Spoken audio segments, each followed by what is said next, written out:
Welcome at ColorGATE. In this video tutorial we would like to show you how easy it is to achieve your goals with our RIP software. In one of our previous videos we have already shown the installation process for a printer in Productionserver, so now we are ready to go. Let's have a look at the user interface. The job queue is located on the bottom left. Some jobs are already there to be processed later on. The window in the middle shows a RIP queue where all jobs will be ripped and treated for the final print. The print queue is located on the upper left. All ripped data will be sent from here to the printer and will be printed. The preview is on the right side. You can choose between different preview modes. For example, the document preview, where the whole document will be visible. The media preview displays the appointed media width of the printer. In this example there are 4 copies in the job. Displayed in gray is a blend. This means media that will not be printed upon. So the displayed width shows the complete printing width of the media. Finally, there is a printer output which displays the final print result directory. For loading a job, just press the archive button above the job queue, and with a double click on the respective file, the document will be copied and analyzed. The preview will be available instantly on the right side. This is the image. In the media preview we see the file related to the current media width. This is a space that will not be printed on, the so-called blend. By double-clicking on the job settings are available. Here are various tabs for editing the current job. At first, the Workflow tab, in which specific automation parameters can be set. The tab Color includes the settings for media profiles as well as for media. If a job contains spot colors, the optional configuration for spot color replacement is displayed here. The RIP tab offers the possibility to use 16-bit rendering. Additionally, this tab contains optional settings for PDF, PostScript as well as for bitmap files. These 3 tabs will be focal topics in our following video tutorials. Here are the printer settings, where for instance the media size, or if it's a roll or if the job should be cut or not, can be set. Under Job we will find all job related settings such as multiple output, parameters for 1-to-1 output or scaling. Let's do this with an A3 format and maybe 3 copies. As can be seen here, the job will be rotated automatically. The 3 copies are displayed related to the media size. If only the single job should be printed and centered before printing, the horizontal alignment option can be activated.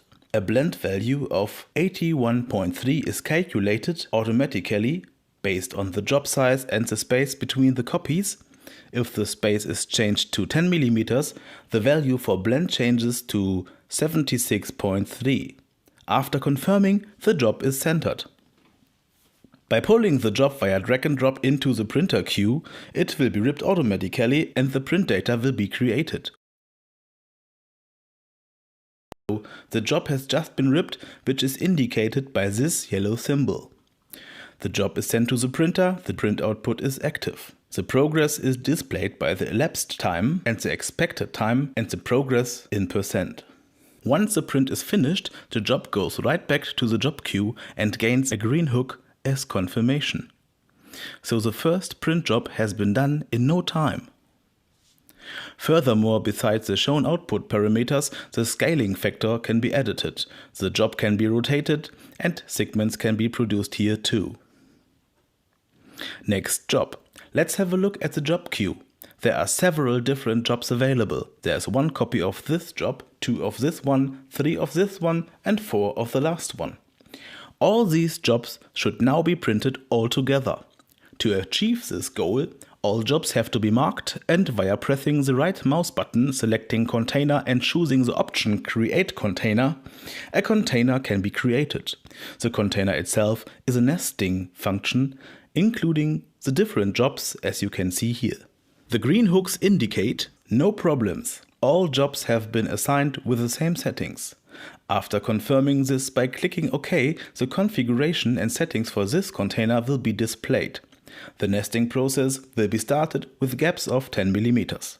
The container offers the possibility to save time and media. The user can choose freely if this process should be proceeded media or cut optimized or manually. If cut optimized is chosen, a cut optimized output with 2189 mm length will be created in order to produce a sheet which can be easily cut. Once again, via drag and drop, the container will be added into the printer queue and everything will be ripped and printed. Now, this job here will be aborted in order to show the process again in a media optimized way to reduce the blend. While using cut optimized, the blend was 2189 mm and is now reduced to 2099 mm when switching to media optimized. So around 90 mm of media can be saved. Additionally, manual changes are possible directly in the container. A double click in the preview and one or more duplicates can be created. In order to duplicate the chosen job, it is necessary to mark this job and to click Duplicate Job in the Edit menu or to press on Ctrl and D. 2 copies have been added. If more copies are added, the contents of the container can be automatically sorted via the function Auto Arrange. Here with an output of 2825.25 mm. Afterwards, it can be checked again if the output should be cut or media optimized as displayed with 2913 mm, around 90 mm saved if media optimized. It is also possible to edit copies separately in the container. Via Edit and Release Job, a single copy can be edited isolated from the main job. For instance, it can be scaled separately right up to 75%.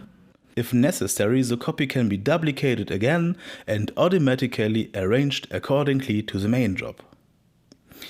By clicking on OK, the container is available again and can be sent to the printer. Everything will be ripped and printed accordingly. A closer look at this job shows its size is 2 × 3 meters, which is significantly larger than the current media width of 44 inch or respectively 1170.6 millimeters. It is possible to solve this via tiling, the function for automatic segmentation. This function segments the job accordingly to the media width. The segmented parts can be put together after the printing is finished. The media width will be fully printed on without any overlap and it will be produced a print up to contact. If the chosen image should be segmented in equal parts, the tiling assistant will guide through this process. The set output size is again 2 × 3 meters. For this example, divine vertical tiling is set maybe 50 millimeters to the right. 6 segments are required of 500 millimeters each. Click Finish and just after a few steps, 6 equally sized segments will be put out with a set overlap. The set media width of 1170.6 mm and an actual print of 500 mm will produce a lot of waste. By adding the segmented parts to a container, all 6 segments will be included too, as displayed in the preview. Like before, it's possible to choose between media or cut optimization. Thank you for choosing ColorGATE RIP software. If you have any further question, you can use our context-sensitive online help by using F1. Also our website and our support area. We hope this tutorial was helpful to you and we would also appreciate a positive rating. See you soon at ColorGATE.